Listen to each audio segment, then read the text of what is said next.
Hello, thank you very much for joining us today. How are you? I'm fine, thank you, Gabby. Thank you. Excellent. Would you mind just introducing yourself for the viewers, please? Yeah, sure. My name is Vivak. I've been qualified as a dentist for 20 years, and I currently practice in Northamptonshire. And I've got three practices under the Saving Smiles banner. And yeah, I've been in the same practice since I graduated from Oh, Guy's amazing. 20 years ago. Yeah, Oh, so. incredible. I'm not sure many people can say that. Yeah, no, we're just about to have a 20-year party for all the team and all my people that have worked for me for the last 20 years. So, Oh, because I think it's a nice opportunity to celebrate 20 years in the absolutely. same What a practice. milestone. Congratulations. Thank you, thank you. So, we're going to be talking about this move to offering private treatment within the NHS, within dentistry. Yeah. Um, I think what was your main reason for moving towards private provision in the first place? So I did it about 15 years ago. When I graduated, I did my vocational training, as it was in those days, Mhm. and I was fully NHS at the time. Okay. Um, and really, when my business partner retired in 2008, she had a private list of patients which I took over. And really, it sort of just grew from there. Never really intentional, but that's just the direction it went in. And then as my skill set grew, and I'm very enthusiastic about dentistry. I love dentistry, and so I've done lots of courses in perio and implants and so forth. And as a result of those things, my provision for NHS dentistry sort of reduced and reduced to the point that I wasn't doing anything really anymore.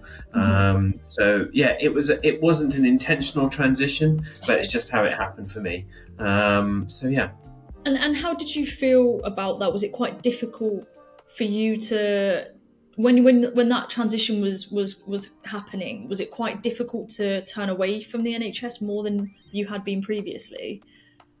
Not so much for me. I think because it was more incidental rather than deliberate, it just sort of happened as opposed to me saying one day that I'm not going to do NHS dentistry. Right. So for me, it was much more of an incidental change. I do feel quite strongly about children being seen on the NHS still.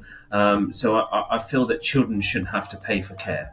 I've got three boys of my own, and I think all children should have access to free NHS care. But I Yeah. think I think a lot of the treatments that adults get on the NHS aren't really practical for the NHS. I think most of that should be done privately. But I think there are elements of NHS care that should still continue. And how do you continue to give back to your patients, to the community that you serve? What's kind of an alternative way that you cater to that? Interestingly, in the last 10 years, obviously I've been fully private, and I got to the age of about 40 about 4 years ago, and I said to my wife, I feel like every day, I'm looking after patients, I'm earning, practices are going well, but I felt like I wanted to give back.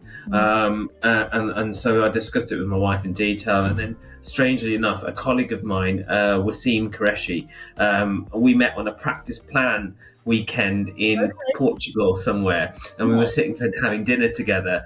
And he's somebody I've known for many years and respected, and he told me about a project he'd done out in Kenya, where Mm. he'd gone out to Kenya and in the Masai Mara and done a dental clinic, and so I was quite enthusiastic about that. So I Yeah. discussed it with my wife, and yeah, we went out there. So about 4 years ago, we went out to Kenya and did a dental project, and it just grew off the back of that. I Yeah. then got in touch with another gentleman, Mitesh Badani, and he told me about some of the projects he was doing, Mm. and it sort of just grew from there. And so I did Kenya, and then last year, about 18 months ago, we did Tanzania. So we did a dental project in Tanzania.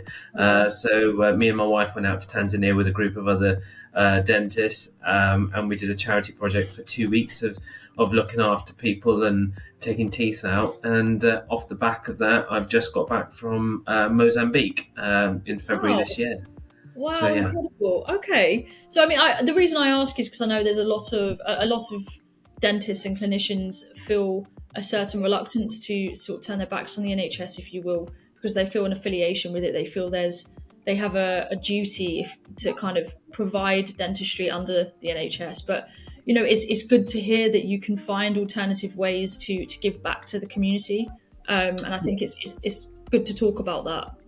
Yeah, and I do feel quite strongly about that.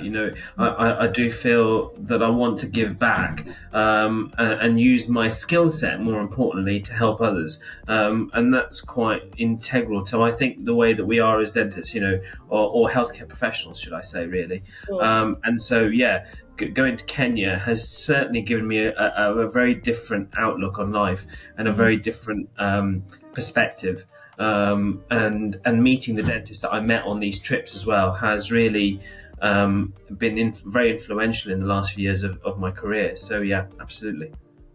And what would you say to those watching or listening who may be thinking about leaving the NHS and taking on more private treatment, who may be grappling with feelings of guilt or apprehension?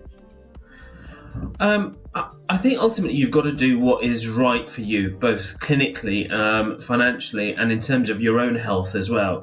And I think sometimes we forget about the health perspective. The impact it's having on your family's health and your own personal health, whether it be mental health or physical health.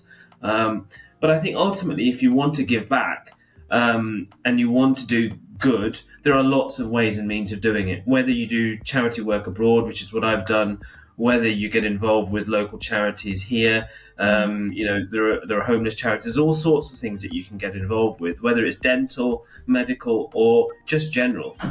So there's nothing to stop any of us giving back to communities, our local communities, as well as far and wide. So I don't think you need to feel guilty, for sure. I think you just need to find your own avenue of how you want to give back to society, and improve humanity, really. Thank you so much. It's been lovely talking to you this afternoon. No problem. Thank you very much, Kevin.